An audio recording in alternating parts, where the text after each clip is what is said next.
Hello, this is Dead Burger King with another episode of Growing Up Demonized. Uh, Before I continue in this episode, I would like to make some corrections to the previous episode. There were some things I left out that were probably kind of important. They they might not be that important, but uh, I feel I need to mention them in order to be completely honest, which I want this podcast to be 100% honest and forward. Um, so the first correction that I want to make was about the pictures. Uh, when I was talking about the pictures, when I mentioned taking out the photos of both me and Katie and putting them in Katie's pile, that there would only be 5 photos of me.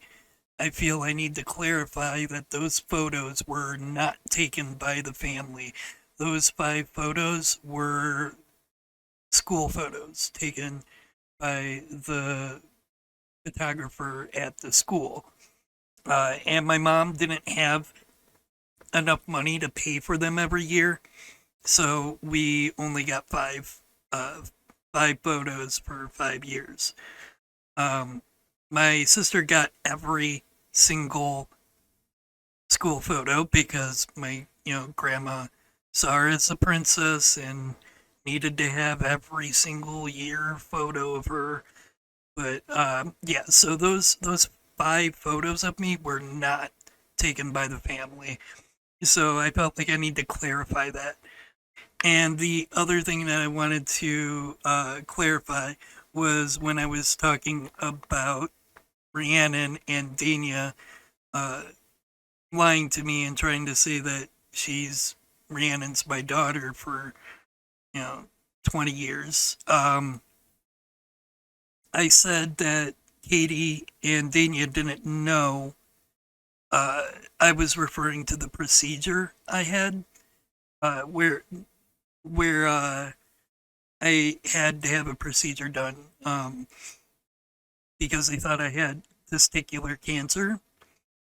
Um, they didn't know that I had to have a procedure done and I got testing done. However, later on, I said that my mom knows and Katie knows I was referring to Rhiannon not being my daughter. I told them this. I didn't go into the specifics about how I knew. I didn't, that's what I meant by they didn't know, was about that procedure I had. Um, However, I did tell my mom, and I'm pretty sure my sister knows because my mom knows that a professional told me that Rhiannon could not be my daughter. So that's what I meant by they knew, but they didn't know, which was they didn't know that the specifics of the procedure, but they did know that a medical professional did tell me that she couldn't be my daughter. So, like, sometimes when I'm, talking from the heart, I don't think my words through. This is, probably because I have an autistic brain, so my words don't come out properly. So, yeah, like, so I said they knew and then followed it up by they didn't know, or vice versa. So I just wanted to clear that up. And the third thing was when I was talking about uh, Brittany, I completely left out the part where I gave up on trying to walk. Uh, because the whole reason why I was pushing myself to train and be able to walk again was for Brittany. Um, I I was I mean, like I said, it was extremely excruciating, and so I needed that push to keep going, and Brittany was it. So when not only did she cheat on me, but she cheated on me with someone whom I thought was a very good friend of mine for 6 years. I trusted him with my life. And finding out these two people that were very important to me betray me, I gave up on life for a good 3, 5 years. I didn't want to live. I was just a shell of myself. Some of my friends, some of my friends that are still with me as friends can vouch for the state I was in. I had literally given up on life. Um, I didn't eat. I barely slept. I didn't leave my room. Like I, I don't know how to describe it better than giving up on life. Like I gave up on everything. And because of that, uh, I developed contractions in my hips because I didn't move. And my spine wound up fusing because I didn't move. And, like I said, I gave up on life. So Brittany, like, Brittany cheating on me with my best friend Tim, uh, they indirectly were the reason why I'm not walking now. I mean, it, so Katie knew this. Katie knew I was trying really hard to keep walking and be able to walk. And she also knew how destroyed I was. Uh, and that made her proud of what Brittany did to me and made her want to scout out Brittany as a friend. Like, that's that's why she became friends with Brittany. Why Katie became friends with Brittany was because she saw how badly she destroyed my life, and she was just happy to see me in that state. Like that's who my sister is. Um. Anywho, those were the three things that I wanted to correct or clarify. And if I make the same mistake that I did in the uh, previous episode, I'll probably if I make the same mistake in this episode that I did in the previous one, I'll probably correct them in the next episode. But I I've been thinking about what to talk about in these, and the most dominant thing that comes to mind was one of the times my sister tried to kill me. And this isn't the time like she pushed me in front of a car that was going 5 miles per hour. No, she legitimately tried to kill me. She was 12 and I was like somewhere around 10. Uh, Grandpa took us uh, behind the house. Like it's so right behind our house, like right behind our backyard, there's a gravel pit.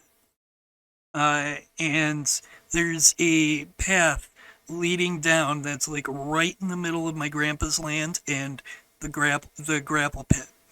My grandpa goes back there, would go back there to check on the forest that he had because he wanted to make sure people weren't hunting on his lands.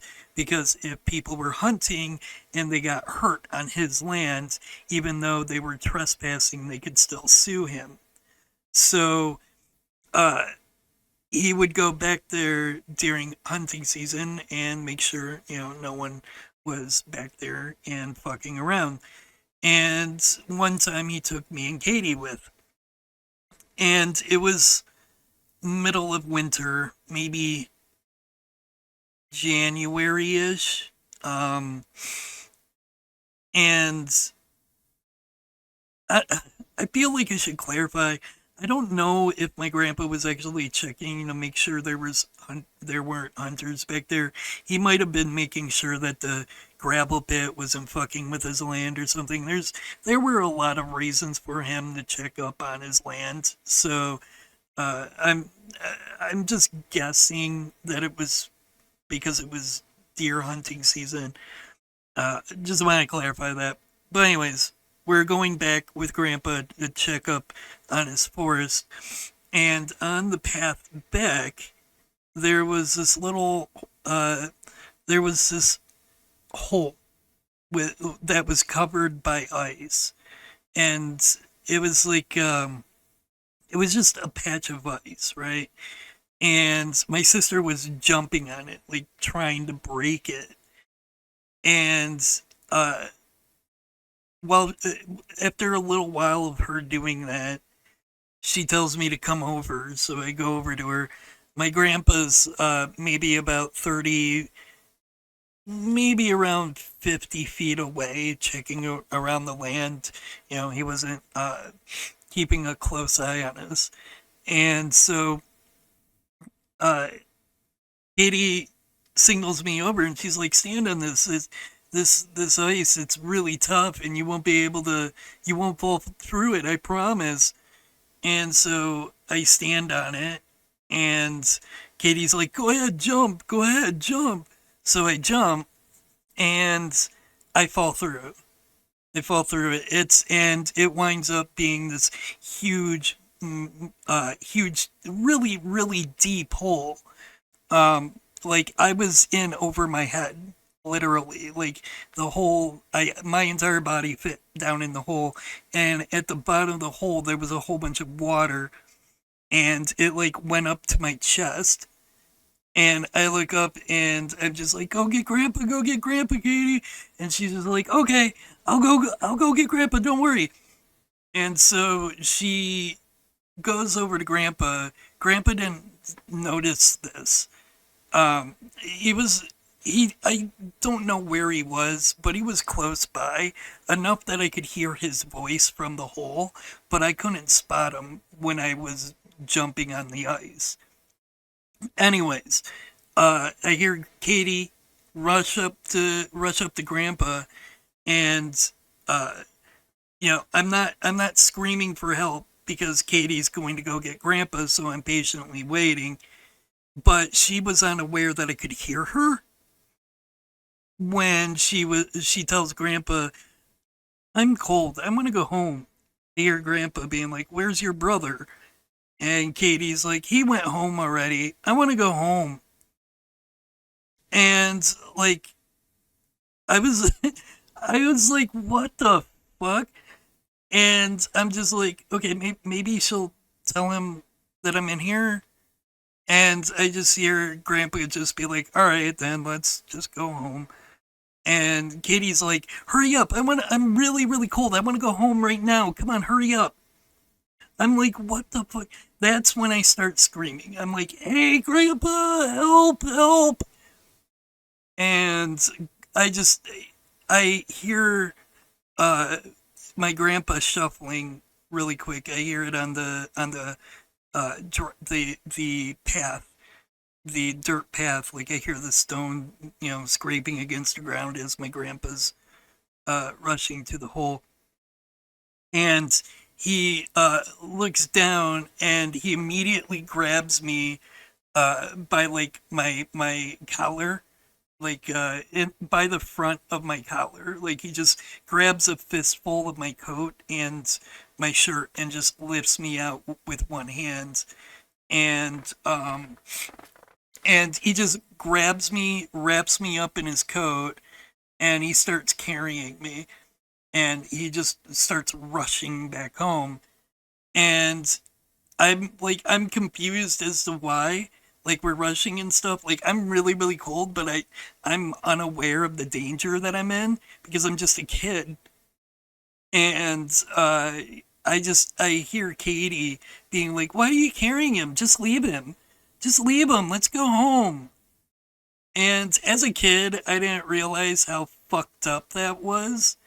But the entire way back, Katie's trying to convince Grandpa to just leave me, leave me in that hole and forget I exist.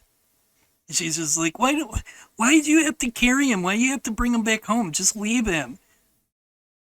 Like what the and like I get home, my grandpa gets me home and puts me in front of a heater and takes off like most of my clothes and wraps a blanket around me and puts me in front of a space heater. Um, yeah, that. And the thing of it is, sure, that was when Katie was 12, and she uh, tried to leave me to die, literally. And sure, we could write it off as, she's an adult now. She wouldn't do that sort of thing. But the thing of it is, she never addressed these issues, you know? Like, she never saw a psychiatrist or a therapist and talked about these issues and addressed them and worked to overcome these issues. My sister just sweeps all the things she is under the rug and then pretends to be a normal human being. So the fact that she does this and the other times I told you in the previous episode where she tried to legitimately get me kidnapped or lost, left behind, the fact that she has done these things and hasn't strived to never do that sort of thing again or got some sort of psychiatric help means that that little 12-year-old psychotic sociopath is still in there. She is still that, because you can't you can't sweep sociopathic tendencies under the rug and just be like, okay, I'm not a sociopath anymore, right? Like that's something you need to get psychiatric help and probably medicated, and at the very least address it and acknowledge it so you can overcome it. That is how you change, and that's how you get rid of uh, mental issues that you're struggling with. The first step is to admit you have a problem and you shouldn't be thinking or acting a certain way. My sister never did that, nor did she even apologize to me. Like, my sister thinks she's done nothing wrong. That's what's fucked up, right? She no, she's aware that she's done this shit. She knows she's tried to kill me and try to get me kidnapped and tried to get me lost and has never once apologized for it because she thinks she hasn't done anything wrong. And that's the scary part. If she doesn't think that that's fucked up, if she thinks that's okay to do to her sibling, then what's stopping her from doing that as an adult, right? So, like, that's one of the reasons why I want to get this, like, podcast out there. Like I mentioned in the previous episode, I want to get my the reason why that I'm doing this is because I want to get the truth out there, but also I'm hoping that my stories can help other people who have endured this kind of upbringing. But the other reason is I'm hoping that maybe my sister's friends will hear these podcasts and be like, "Shit, we need to get her help," right? Like this podcast isn't to incriminate my sister or to make her look bad. This it's just I mean, granted, it probably looks that way. I won't lie, it probably does look like I'm trying to make my sister look bad, but these aren't lies. I'm not saying any lies. These are all things that has done. And all the things I've talked about are just the tip of an iceberg. She's done so much more. And I don't hate my sister. I don't despise my sister. I don't loathe my sister. I just wish I had a sister. I have a sister, but I don't, you know? And if there's anything I could do, like, I'm hoping that maybe somehow, some way, this will get, this will somehow wind up with her getting the help she needs instead of placing blame on others. So I've talked about my sister and some of the fucked up things that she's done, but I haven't really talked about my grandma yet. And my grandma, pretty much raised my sister into hating me and uh, pretty much trained her to kick me while I'm down and then kick me if I'm not down, kick me until I am, and then uh, continue kicking me while I'm down. You know, my grandma was. I'm pretty sure my sister has the same kind of mental issue my grandma had. Um, and I don't. My grandma was on a lot of medications. I remember seeing her closet in the bathroom, and there were like 4 or 5 shelves, and 2 of them were literally, no, wait, it was just one entire shelf uh filled to the brim with pill bottles, all for my grandma. So like, I don't know if it was the medications like mixing to make her like crazy, or but then again, there's probably a reason why she was on those medications, right? But either way, uh, she was just as brutal to me as Katie is now. Um, Except there was always the threat of getting beaten by Grandpa if Grandma was feeling exceptionally abusive. She would lie to my grandpa and say I did something, uh, and sick him on me. But to give you perspective, my grandma was on the list of the police. Like pretty much all the police knew who my grandma was, and it was like one of those things where she would call the cops on me regularly, and the police would just be like, okay, it's her again, you know. Um, I was later on in my life, I was friends with one of the police from my county, and he told me about how most of the officers from back then would dread coming to my house because they wouldn't know how to uh, deal with my grandma, because like they all know she's fucking psychotic, but they can't just like deny her or else she'll flip out on them. So they wind up humoring her even though she's fucking crazy. um for example, like one time, my sister stole $200 from my grandma, and the thing of it is like everything pointed to my sister.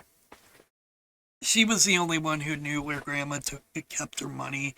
My sister had keys for the downstairs part of the house, you know? And like, my grandma finds out she's missing $200, I'm immediately getting the blame.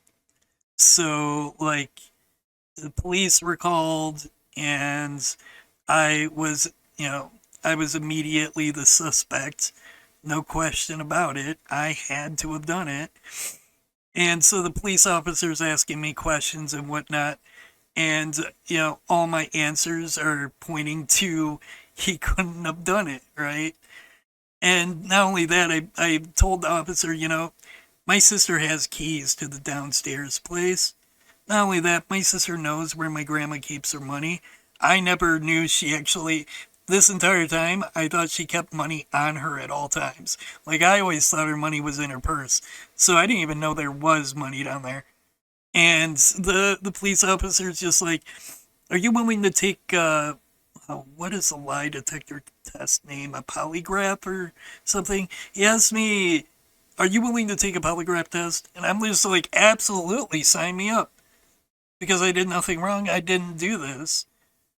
And so the police officer, like, half assed goes back downstairs. And he's like, "Yeah, he didn't do it. He's willing to take a polygraph test, and I really don't think he did it. So you're going to have to question your granddaughter."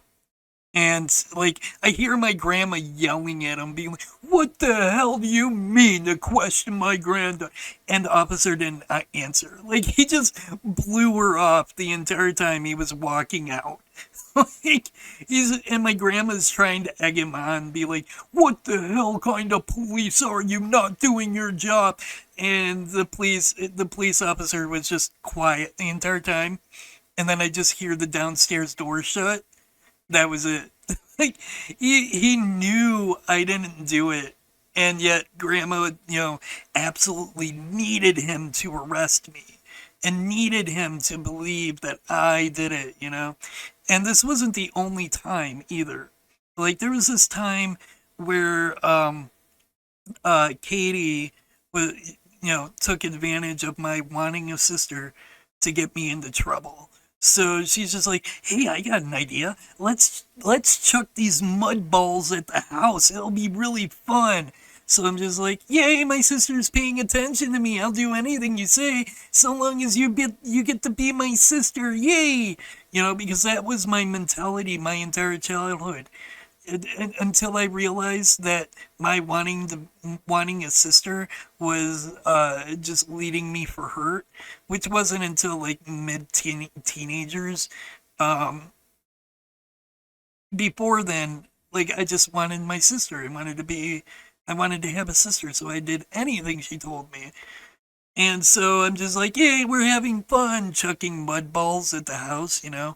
And my sister just picks up a rock and lugs it at a window, shattering it. And she just runs up without me. She just throws the rock at the window and then immediately books it. And I like, naturally, I chase after her, and we're in, like, the trail that I mentioned before that leads to the gravel pit. We were like halfway towards that area, but in where we're still in uh, my grandpa's land. So, but it was like part way. Uh, it was in between one of his fields and the gravel pit. We're just hiding back there, and she's just like, "Why'd you throw a rock at the window?" I'm like, "What the fuck?" I mean, like, I'm only like maybe 6, 7 or something, but I'm just like, What? I didn't throw the rock. You did." And so, like, even then, she was just trying to, like, uh force me into thinking I did it, if that makes sense.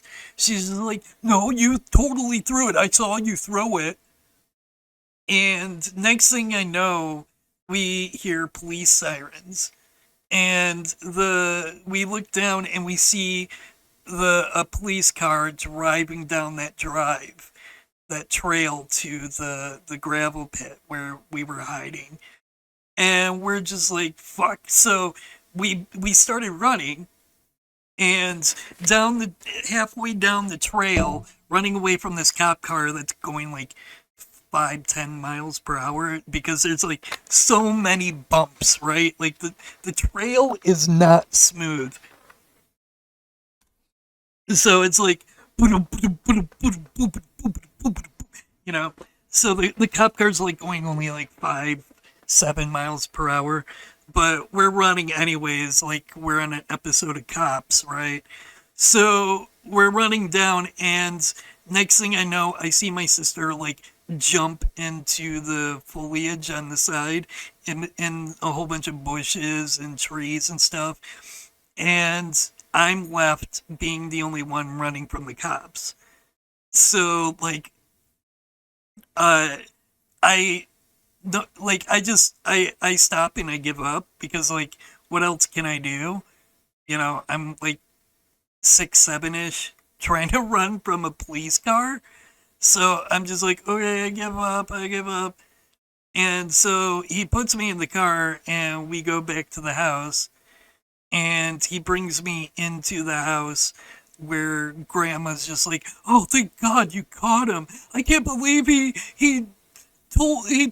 got my little precious daughter to throw rocks at the house. And Katie's crying, being like, "Yeah, I didn't want to, but he made me do it." And I'm just like, what?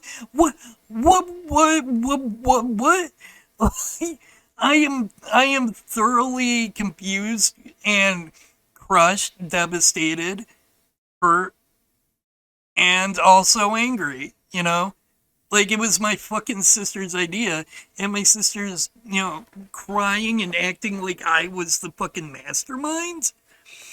And, and, uh, the police officer just, I can barely remember this part. Like, I don't remember much about what happened afterwards, but I do believe the police officer's just like, the daughter's older, right? Like a couple of years older, and she's trying to say this little kid forced her to do something. She's got like a foot on him. How, like, well, my sister wasn't like a foot taller than me, but she was really tall. She was a lot taller than I was. My sister wound up like growing really really tall really fast when she was younger, but then hit her peak when she was like 14. Uh, but anyways, uh, the police officer was thoroughly doubting them because if my sister wanted to, she could just push me over really easy, or she had the size on me back then. So like the officer didn't really believe that at all. But I remember getting spanked, and I remember seeing uh Katie's face, which was just this sadistic smile, watching me getting hit for her idea. Um, so like, yeah, no matter what in that household, I was always the bad child. It didn't matter if I did it or not. It didn't matter if I was there or not. It didn't matter if I had an alibi. It was always my fault. It was always going to be my fault, and it was always going to be me who always did this shit because Katie was the perfect angel. The perfect angel, the perfect princess who could do no wrong, just like she claims she is today. Um, my mom heavily neglected me. She barely really cared if I lived or died. Um, I'd want to play with her, like I want to do like I'd like a little kid. I wanted attention, right? Uh, and my sister wasn't giving it to me unless I was getting in trouble and taking her fall. And Grandma sure as hell wasn't going to pay attention to me, and Grandpa was always making me work and not really talk. Um, so I'd want to get attention from my mom. And my mom wouldn't have anything to do with it. She would just be like, go away, do something else. I'm reading. I'm watching the Christian Network, or I'm reading the Bible, or I'm being a good person in my head, but not to you. Like whatever would make her appear as a good person, she would do it, except the thing that actually made her a good person. You know, in my mom's defense, she was like 20 when she had me. Um, and my father wasn't around at all. Um, he was, well, according to my grandma, he was abusive, and He actually, I guess, raped my mom before I was born. That's all according to my grandma, but my grandma has a habit of lying, so I don't know how truthful it is. But me being me, I decided one year that I wanted to know who my father was. I decided this for myself. I wanted to learn who he was for myself. And so I started going over to his house like every other weekend or something. And I thought he was really cool. I thought he was a really cool guy. And it was maybe like three or so months later. I was sitting on his lap. We were watching some movie. I don't know what it was. Uh, and like I gave him a light tap on the shoulder. You know, like, hey, we're buddy buddy. You're my buddy buddy. You know, like one of those little uh tap on the shoulder. Just a little tap. And he hauled off and punched me in the gut as hard as he could.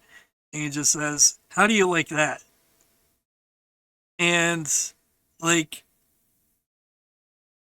and to this day, that baffles me because I mean, like the only sort of defense I can think of is that maybe he thought I was trying to hit him. But bro, if I was trying to hit him, he would fucking know. I mean, I was beat up daily by my sister. I know how to fight back, you know? Like back then when Katie would beat the shit out of me, I learned the only way I could make her stop is by fighting back.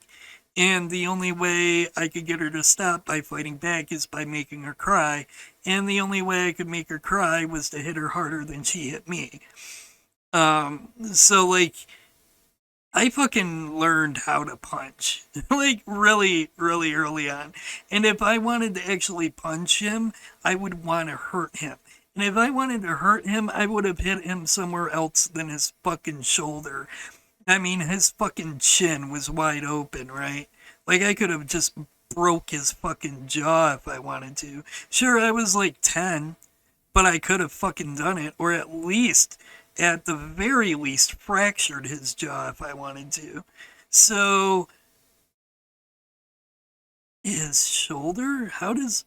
Like, why the fuck would I legitimately punch him on the shoulder? But anyways, he hauled off and punched me in the gut as hard as he could, and that's when I learned who my father was. So I didn't see him after that. There were times that in my teenager years, in my older teenager years, like 13, 14, 15, somewhere around there, I did get in a lot of trouble in school, getting in fights and uh, truancy and whatnot. So there was some times where I had to go to the juvenile uh, courthouse, and I was on probation and yada yada because I was a I was a rebel. I was a rebel without a cause. But anyways, there were times when I'd see my father there holding a holy Bible, being like, "I am a pure saint Christian man, and I am here to see if I can get custody of my child." But I'd just be like, "Yo, Judge, that man claims to be my father, but he's actually an abusive drunk. Can we not allow him into the courtroom?"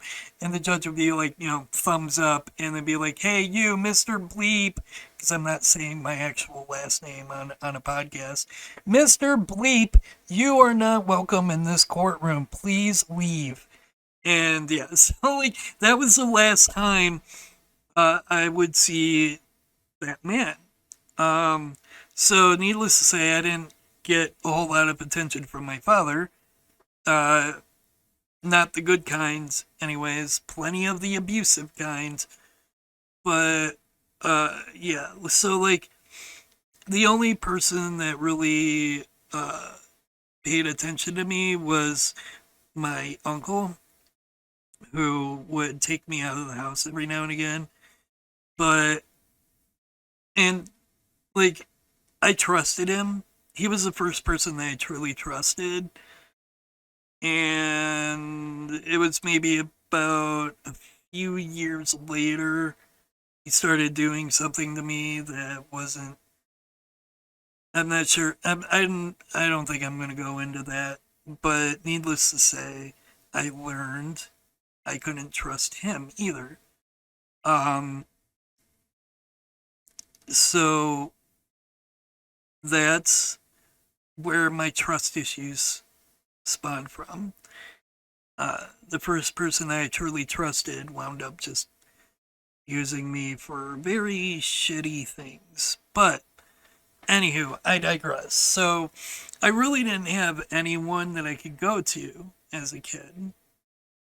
Um, there was this nice old lady down the street, Phyllis, uh, who would open up her house to me when things were getting really bad, like really, really bad. Uh, she wouldn't really talk to me about that sort of thing, like about the things that were going on in the house or whatever, but I think she could tell when things were bad and would let me, chill out at her place. Uh, we'd just like watch movies or play board games or whatever. Um, yeah, like she, I was lucky to have her as a kid, honestly. Um, it got me out of the house when things were really bad, and but aside from that, like the only people around while growing up always just pushed me aside uh, or made me a scapegoat, you know. Uh, my grandpa though, he would do his best. He as a child, uh, forcing me to do work while Katie got to be spoiled and pampered. Like I hated it. I'm just like I always hated it. Like I was, why do I have to work while Katie does nothing? Why do I have to do this? Um, Katie's got two arms and two legs too. She could do this, but Grandpa would always make me do it. And like I said, as a kid, I despised it, but as an adult now, I know what he was trying to do, and I appreciate it. Like I now see that he, like, especially comparing myself to Katie, who was pampered and spoiled her entire life. I realized my grandpa was installing um, work ethics, responsibility, uh, earning uh, the feeling of earning a reward. Like he was teaching me shit that no one else would have taught me. And if it wasn't for the fact that he took me out every day to do work and tend to the cows, bale hay, gather up straw from the fields, things like that. Like if he didn't do that, I might have turned out like Katie too, just a much more desperate, look at me version of Katie. Um, but yeah, like I'm thankful for that. And plus, I made a lot of good memories with my grandpa. And there were memories that I would talk about, but I'm afraid my sister is going to hear these podcasts and listen to them for like a hawk. So in case I talk about a new story about my grandpa that she hasn't heard yet, she could just put herself into that story and be like, "Oh yeah, I completely forgot about this one time that I I was with my grandpa, and I'm not totally stealing this from my brother's podcast and putting myself into it. No, I just conveniently remembered this the day he released his podcast. That's all. Like, I don't know. I should probably just redo this podcast because I'm just rambling. I think I'm too tired for this. Unfortunately, the situation at home didn't just stay at home. Um, it unfortunately bled into my school life because my sister was fucking crazy. Is I should say is my sister is fucking crazy, and uh, she didn't bother to hold this back in high school. So she would just pick fights with whoever looked at her wrong and pick fights with people whenever she was in a bad mood. She would just beat the shit out of people. Like, someone would be just walking down the hallway and she'll just leap at them and start beating their back. Like, my sister is fucking crazy. And I say is and not was because my sister has never seen, as I said, never seen a psychiatrist, never addressed this issue, never admitted that it was an issue, and doesn't see anything as wrong with the way she thinks. So the fact that she doesn't want to acknowledge it or address it says to me that she's still fucking crazy, because sweeping it under the rug does and pretending it's not there doesn't mean it's gone. Um, but anyways, yeah. So when I went when I wound up in high school myself, people would avoid me like the plague. Like, they would just be like, that's Katie's little brother. You gotta stay away from him. Don't be friends with him. You don't want Katie to, you don't want anything to do with Katie or their family, and yada yada yada. So, like, my entire time in high school, I was followed around by the stigma of being my sister's brother, and it didn't just stop with people. It didn't stop with just students. It affected me with the teachers and the principals. Like, the principal had it out for me. I would do nothing wrong and I would still be found in trouble for something else. The principal wanted me kicked out because she saw me as another Katie, and she didn't want another Katie in her fucking school. So no matter what I did, no matter how good I did, no matter how much I avoided trouble, I would always be in trouble because the vice principal would want me kicked out. And the teachers, like, would avoid me or just fucking fail me whenever they got a chance to. So, like, I would have trouble with a math question, right? I would try to talk to the teacher and they'd just be like, figure it out yourself. Go ask your sister. Like, it was fucked up. Like, I couldn't rely on any of the teachers for any help, and they were just lovingly failing me. And so, like, I couldn't make friends because of my sister. I couldn't get treated fairly because of my sister.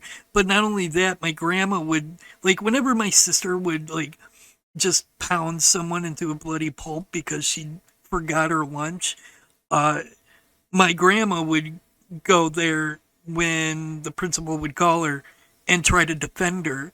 Like, my grandma would be like, well, it's that kid's fault for being there if Katie forgot her lunch. That kid shouldn't have been there. It was clear that Katie was going to be in a bad mood. So if they're there, they should be expecting to get their ass beat. Like, that's how my grandma would defend my sister. Because my grandma truly believed my sister to be a saint and incapable of doing wrong. So when she would do wrong, my grandma would blame the person who my sister wronged. Like, that's how she was raised. So anyways, um, yeah, like the teachers and the principals, even and the students that knew who my sister was would avoid me. There was actually teacher, one teacher that I loved, adored, and respected. And the reason for that is because she was a new teacher. She didn't know who my sister was because she was new. And because she didn't know who my sister was, she treated me like a normal goddamn student. She actually helped me with my homework. She helped me with things that I didn't understand. And, like, there was this one time I was exhausted from uh, staying up too late. I can't remember what it was, but me and Grandpa were outside until like 11 p.m. It was, I think, one of the sheep got loose or something. But I was up until 11 p.m. helping my grandpa, so I didn't go to bed until midnight, and I had to wake up at 5 in the morning. So I was like absolutely exhausted.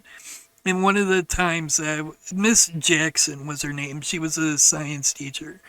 One of the times I like, and because of the way she treated me like a normal student.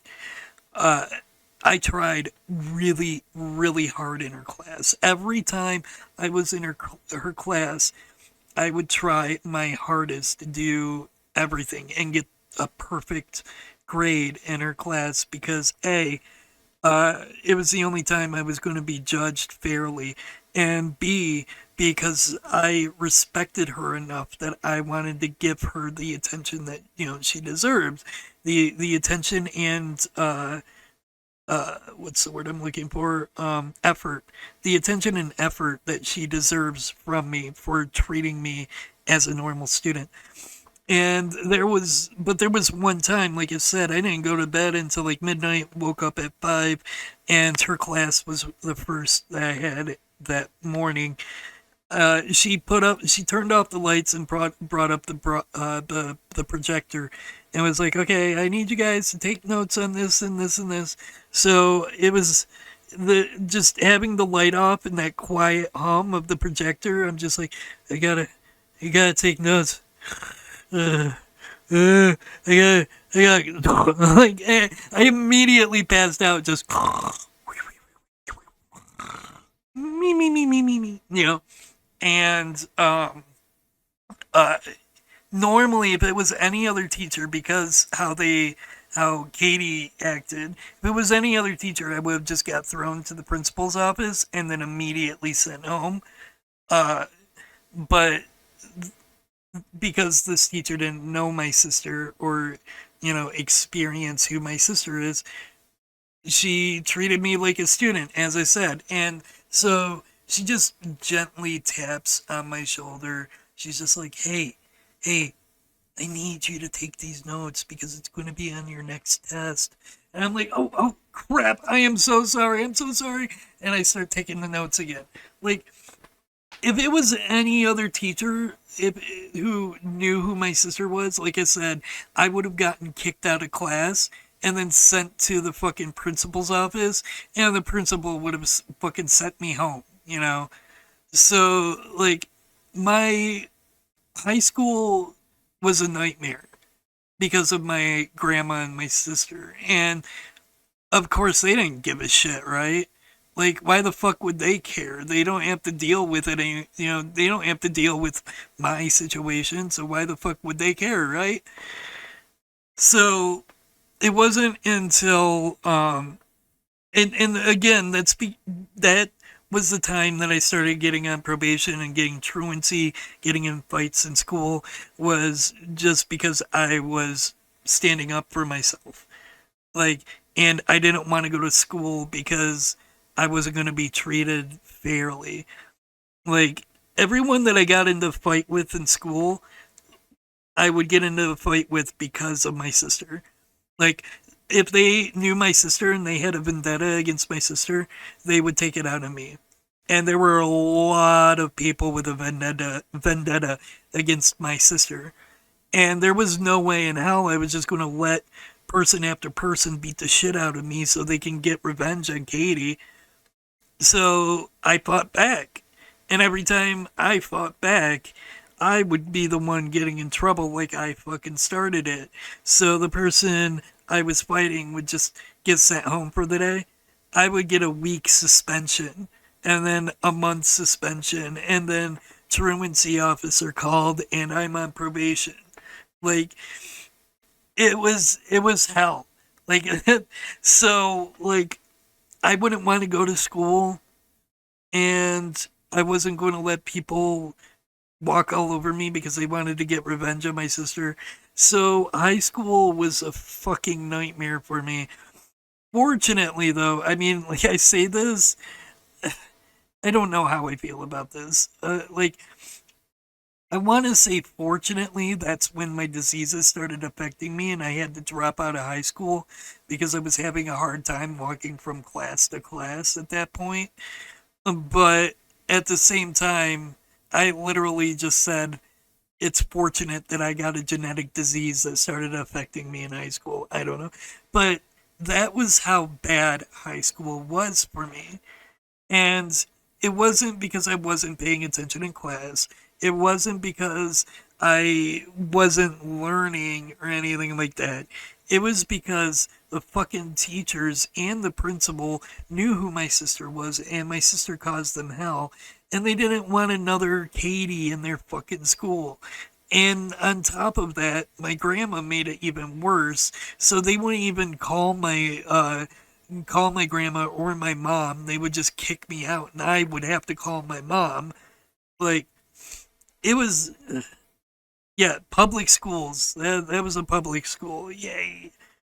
So my only solace for life really didn't come in until I was like 17 or 18. And that's when I met my best friend Dave and best friends Dave and Millie. They've been there for me ever since I was like 17. They've been there for me before I was in the wheelchair, dealing with the genetic diseases and winding up in the wheelchair. They've been there for me there, and they're still there for me to this day. And honestly, if it wasn't for Dave helping me get out of the house when I needed to, I don't know, I'd probably be dead right now.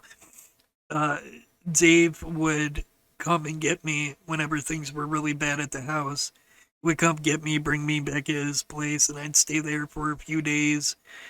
And yeah, but from birth to about 17, it was all hell.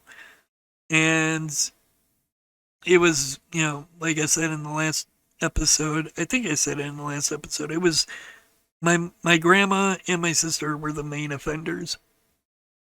Um, I feel like there's another. I should probably get another story about my grandma out of the way. Um, my grandma.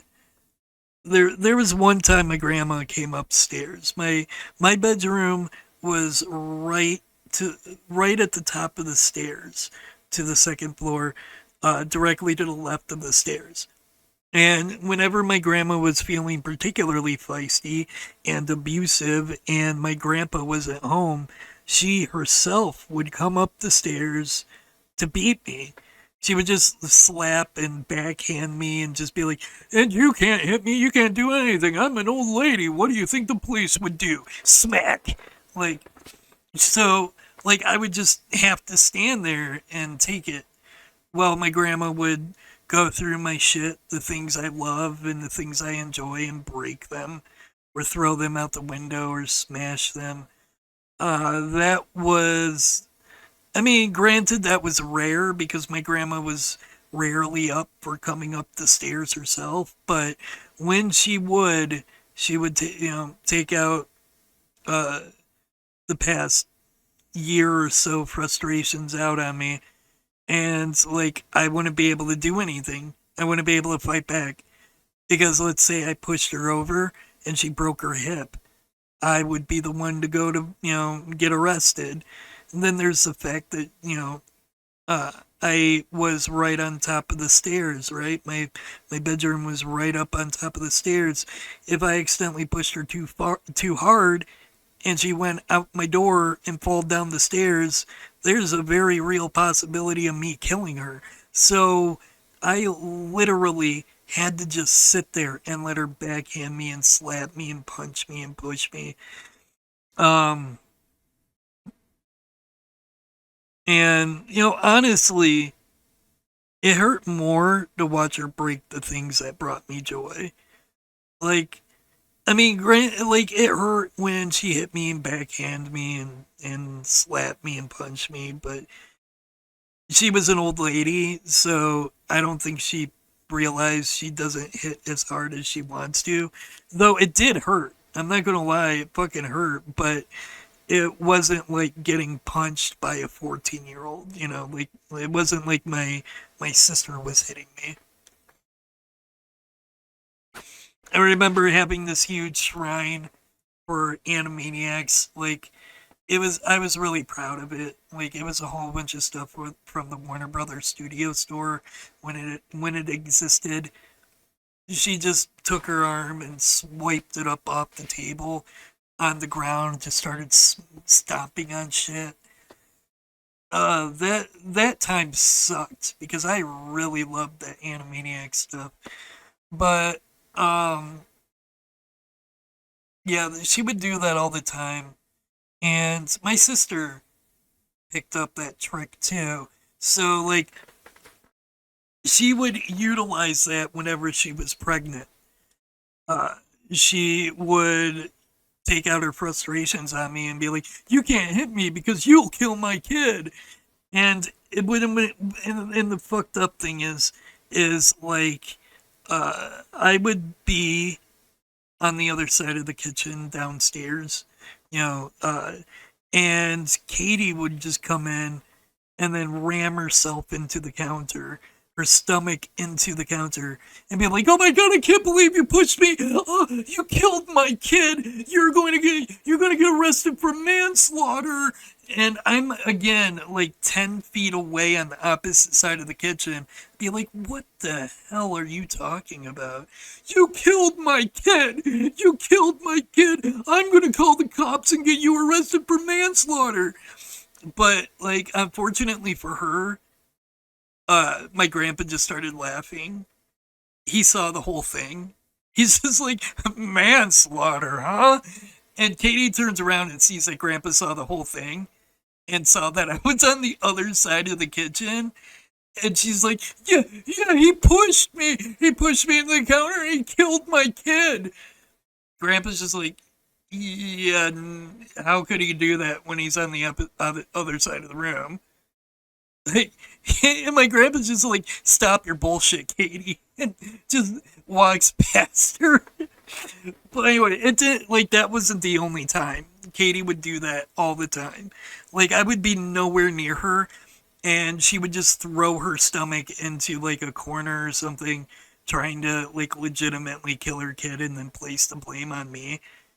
Um, and honestly, I'm not sure if that's because she legitimately was hoping her kid would die before birth, or she was legitimately trying to get me arrested for manslaughter. Maybe both. I don't know. I can't claim to know what's going on with that sociopathic psychopath, but there was a time where I was in the back room getting something out of the freezer, and Katie would just throw her stomach into the washer. And mind you, I feel like I should point out she was pregnant 3 different times. So this wasn't all with one kid. This is spanning 3 different pregnancies where she would try to throw herself into something, try to get her kid killed so she could blame me for manslaughter. But there were lots of times she would try to do that. Like I was in the back room trying to get something out of the freezer, and she would just throw herself into the washer. Like there was another time where it was really, really cold in my bedroom. It was in the middle of winter. And my room didn't have a connection to the furnace, so there was no heat going into my room. So my grandpa had to take this big piping and connect it to the vent in the master bedroom downstairs and run it upstairs so I could get heat. But one night it was like below zero and it was freezing in my bedroom, so I go downstairs to just turn up the heat by like 1 or 2 degrees, and my sister comes out and just fucking backhands me as hard as she could and turns down the heat to whatever temperature she wanted. And she's just like, touch the thermostat again and I'll beat your fucking ass. And it goes back into the bedroom. Uh, yeah, like that's just who my sister is. But one time was particularly funny.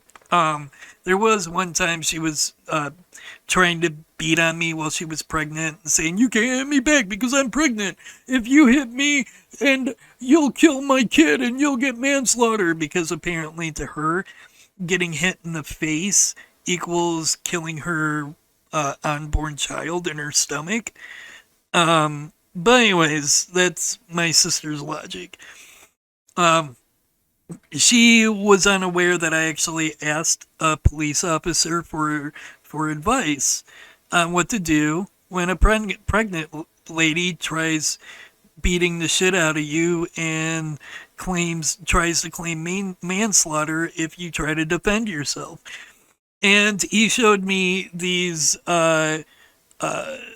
restraint he showed me these moves to restrain her without actually hurting her or doing any sort of damage. And he told me how to like grab the wrist and just kind of like pull it behind her back, and how to do it with the other one. And so like he showed me how to like restrain someone without hurting them. And so there was, after I learned that, I was downstairs. I think I was like sitting on the chair next to my grandpa. I think this might have been a point where my grandma was in the hospital. That's a whole nother story, but I'll just say right now, whenever my grandma was in the hospital, the house was normal. Like it felt like a normal house. Uh, it was especially true when both my grandma and my sister were out of the house. Like my grandpa actually, it was actually safe for my grandpa to treat me like a normal kid, and we just talk, play games, and whatnot. So like, as morbid and fucked up as it is, the best times of my childhood in that house were when my grandma was in the hospital and my sister was at a friend's house. Like, but anyways, so I was downstairs talking to Grandpa, and Katie just comes in and just starts beating on me while I'm sitting down, just beating the shit out of me for no reason. She didn't say anything. She just started like slapping and smacking and hitting.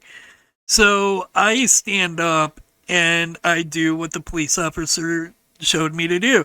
So I grab her wrist and pull it behind her back and hold it there. She starts hitting me with her other hand. I do the same thing with the other hand.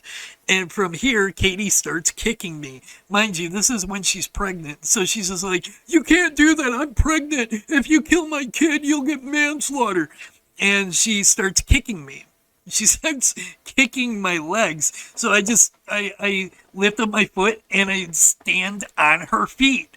And I'm preventing her from moving at all. And she's struggling. And she's just like, you're going to kill my kid. You're going to kill my kid. You're going to get manslaughter. You can't do this. I'm pregnant. And the entire time, my grandpa's just busting a gut. He's laughing. He's just like, what? How is he going to kill your kid? By stopping you from hitting you? What the hell is wrong with you, woman? And she's just like, stop it, let me go. I'm allowed to hit you. You can't do this because I'm pregnant. And I'm just like, this is a perfectly legal police move that, a police officer showed me. So good luck trying to hold me accountable for your kid dying when all I'm doing is stopping you from hitting me. And she just rips her legs out from under me and just storms away. And Grandpa, the entire time, Grandpa's just chuckling. Like, whenever my sister said or did something really fucking stupid, he would just laugh. Like, that was his only response, was just laughing at her. So, like, there was this time where I had an infection. No, wait. No. This is after I, finally got diagnosed. Like, it took, it took like 8 years or something. No, wait. It took 3 years. Sorry. It took 3 years for my genetic diseases to get diagnosed. And because of that, because it took so long, that's why I'm in a wheelchair, because the damage of the diseases already took their toll, and there was no reversing it. But anyways, when they finally figured out what was wrong with me, and told me that I have ankylosing spondylitis and a vascular necrosis, uh, like, this is after I finally got diagnosed. I go back to my grandpa's, and this is when I'm in the wheelchair and living at my grandpa's downstairs. My my sister would disinfect everything I touched, like literally everything I touched, and my sister claimed it was because she didn't want her kids or her to get my diseases. And I wish I was fucking joking. My sister was disinfecting shit because she didn't want her or her kids to get a genetic disease. Like, it's genetic, right? Like, if she's going to get it, she had it already. She would have had it already.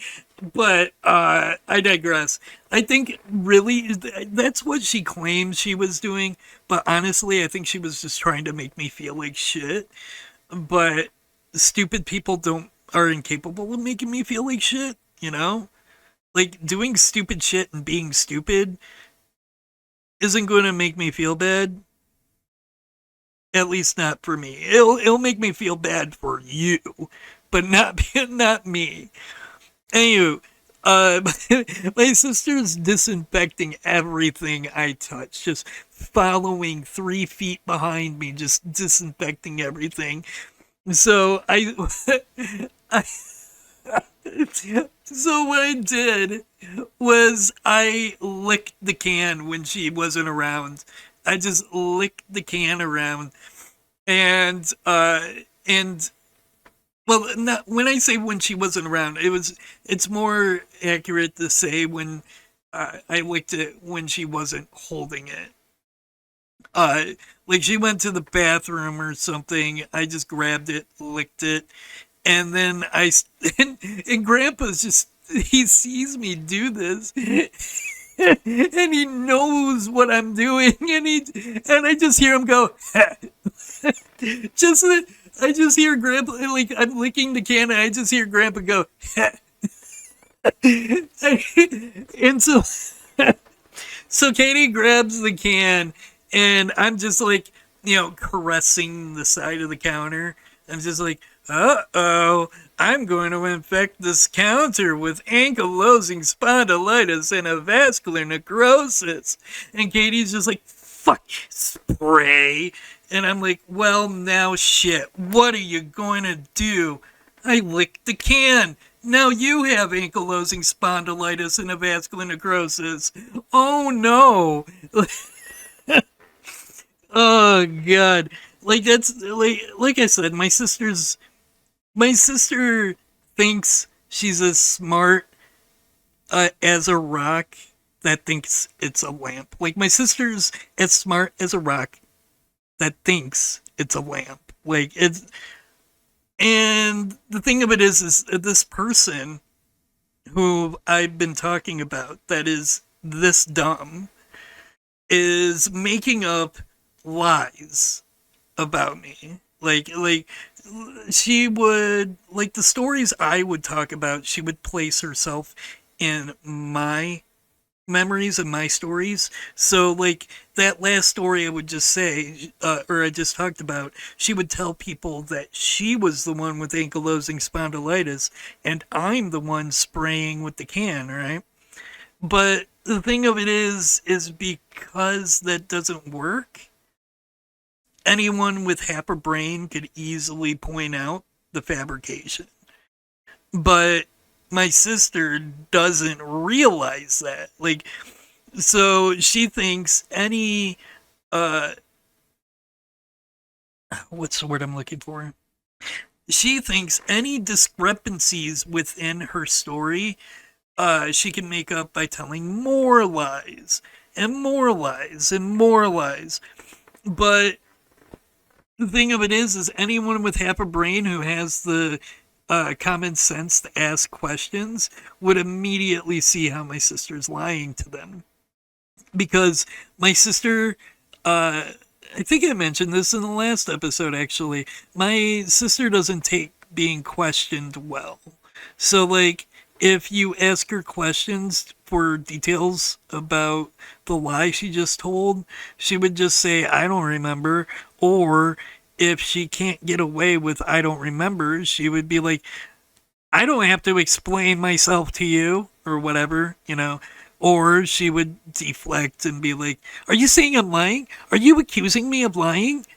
Like, uh, because she wouldn't be able to come up with a lie that could make her previous lie more realistic, you know? But anyways, I digress. I've been talking for an hour and 20 minutes. I'm trying really, really hard to keep these podcasts under an hour, but it looks like I'm not being very successful at it. So, I will go ahead and call it here. And hopefully by the next time I record one of these, I'll have a much more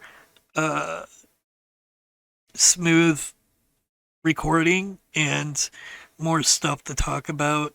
And hopefully I don't repeat myself next time. But thank you for listening, and I hope to catch you guys in the next one. Um, I do want to make an email for this podcast.